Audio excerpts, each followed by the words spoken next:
से करीब 5000 साल पहले समुद्र के बीच बसी थी एक भव्य नगरी, जहां बड़े बड़े 9 लाख से भी ज्यादा महल थे, जिसमें हीरे और सोने के साथ ही 7 और भी कई अमूल्य रत्नों से कारीगरी की गई थी।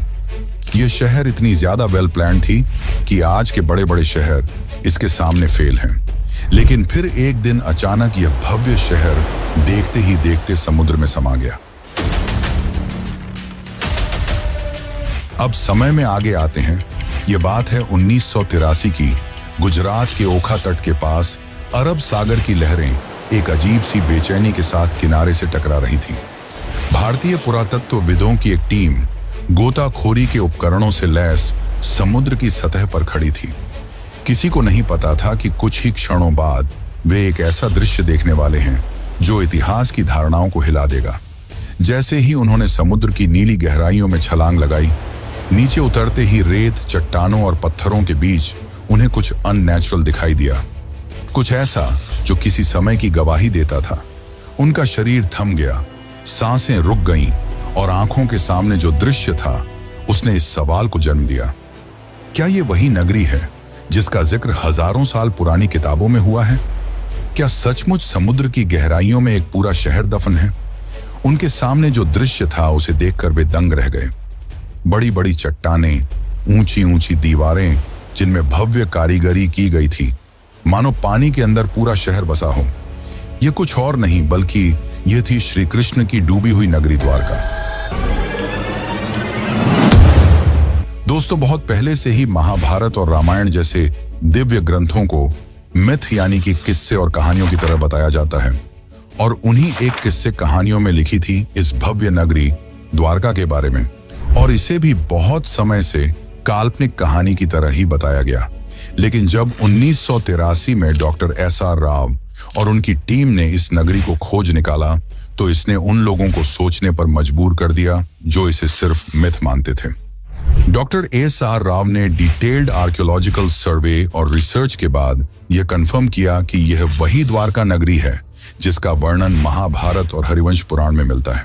तो आखिर ऐसा क्या हुआ कि द्वारका जैसी समृद्ध शहर एक ही झटके में पानी के अंदर समा गई, और रिसर्च के दौरान डॉक्टर राव और अन्य आर्कियोलॉजिस्ट को ऐसा क्या मिला जिसने उन्हें चौंका के रख दिया? तो आज की इस डॉक्यूमेंट्री में हम जानेंगे उस द्वारका के निर्माण की कहानी जिसे समुद्र की लहरों को भी पीछे छोड़ देना पड़ा था, उस श्राप की सच्चाई जिसे सुनकर स्वर्ग तक कांप उठे थे, और उस ऐतिहासिक खोज की पूरी प्रक्रिया जिसने सदियों पुरानी पौराणिक कथाओं को जमीन या कहिए समुद्र पर लाकर रख दिया। हम जानेंगे कि कैसे डॉक्टर SR राव और उनकी टीम ने समुद्र की गहराइयों में उतरकर उस नगरी के अवशेष खोज निकाले जिसे लोग सिर्फ कहानी मानते थे। हम यह भी देखेंगे कि कैसे आधुनिक काल में वैज्ञानिकों ने समुद्री तल में हजारों साल पुरानी दीवारें, स्तंभ, लंगर और कलाकृतियां खोजी जिनकी तारीखें महाभारत युद्ध से मेल खाती हैं। तो चलिए इस रोमांचक सफर की शुरुआत करते हैं, जहां पुराण, पुरातत्व और विज्ञान मिलकर उस नगरी की कहानी सुनाएंगे जो हजारों साल पहले स्वर्णिम थी, फिर श्रापित हुई और अंत में लहरों में समा गई। लेकिन उससे पहले अगर आपको वीडियो अच्छी लग रही है तो इसे लाइक करके कमेंट में हरे कृष्णा जरूर लिखें।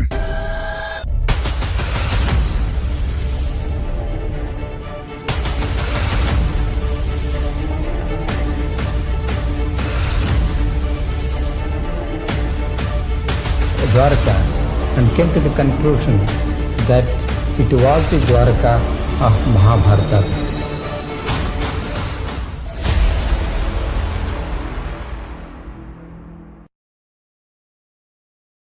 बहुत समय पहले जब मथुरा में कंस का आतंक अपनी चरम पर था, तब श्री कृष्ण ने कंस का वध कर नगरवासियों को उसके अत्याचार से मुक्त किया, जिसके बाद श्री कृष्ण मथुरा में ही बस गए।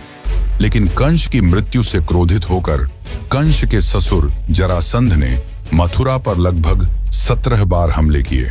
हालांकि इन हमलों में जीत श्री कृष्ण की ही हुई, पर बार बार इन हमलों से परेशान होकर श्री कृष्ण ने मथुरा छोड़कर चले जाना ही उचित समझा, और इस निर्णय ने उन्हें प्रेरित किया एक असाधारण नगरी के निर्माण करने का, जो थी द्वारका।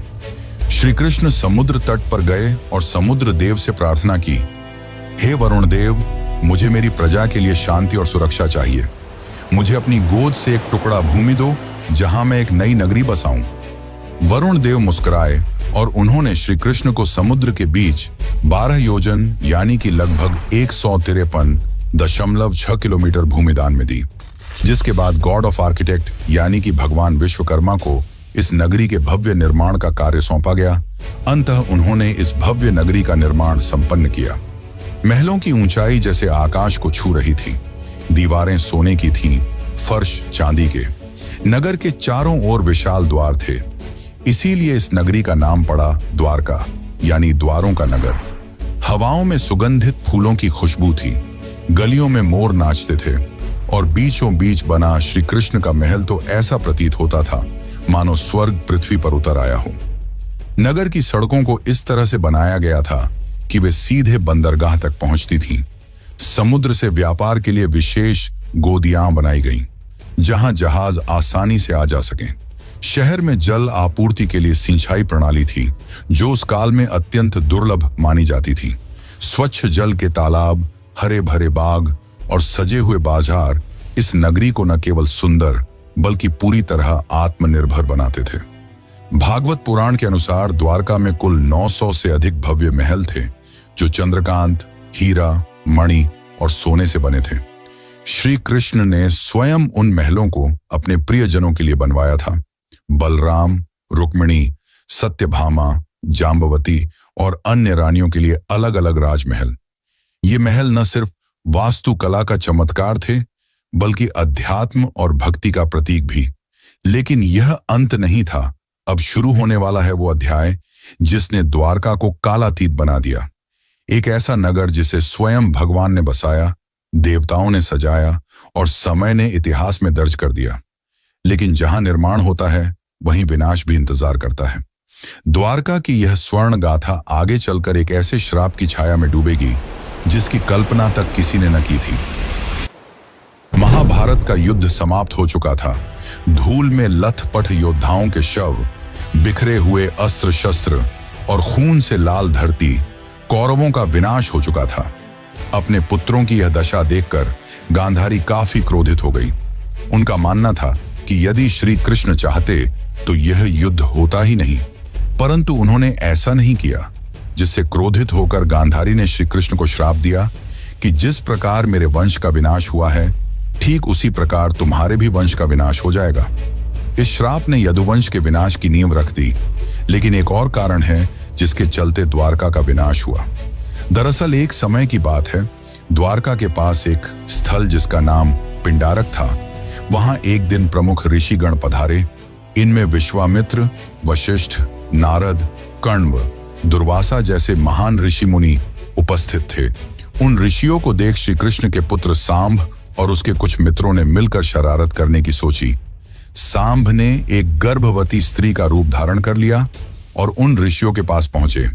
इस बात से अनजान कि वे ऋषि कोई साधारण साधु संत नहीं, बल्कि त्रिकालदर्शी थे, जिन्हें सब कुछ मालूम था। सांब और उसके मित्र उनके निकट गए और उनकी तपस्या भंग कर ऋषियों से अपने होने वाले बच्चे के बारे में पूछने लगे।